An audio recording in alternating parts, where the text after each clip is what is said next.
Aujourd'hui, il y a environ 1,5 milliard de personnes à travers le monde qui n'ont pas accès à l'électricité.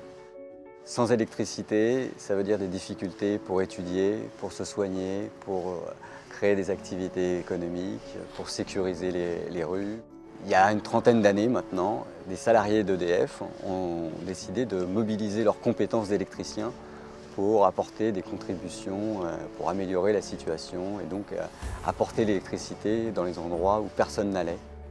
Moi j'ai été embauché à EDF il y a environ 30 ans aussi et j'ai tout de suite été happé par ces fondateurs d'Électriciens sans frontières qui m'ont demandé de participer à une première mission au Maroc. Et progressivement, je me suis de plus en plus impliqué à Électriciens sans frontières.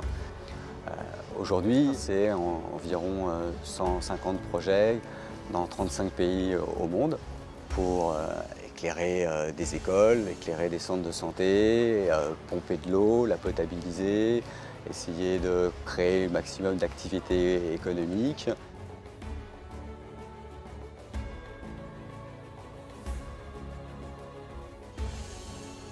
La problématique de la formation est déterminante.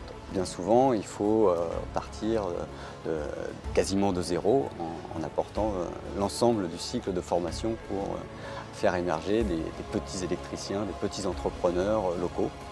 Parce que sans électriciens, il n'y a pas d'électricité et surtout pas d'électricité durable.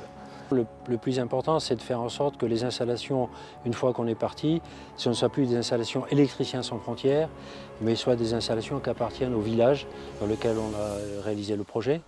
Et pour cela, la question du transfert, du partage de compétences est essentielle.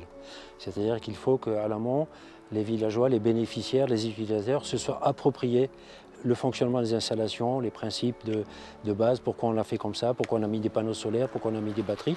Et donc la solution aujourd'hui de pouvoir disposer de vidéos, c'est vraiment un plus parce que souvent les techniciens ils sont formés initialement mais ils n'ont pas l'occasion systématiquement de mettre en œuvre tout ce qu'ils ont appris tout de suite.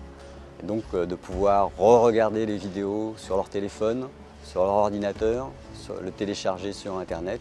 C'est un vrai plus qui sera vraiment déterminant pour pérenniser les installations et dupliquer tous les systèmes électriques à travers le monde.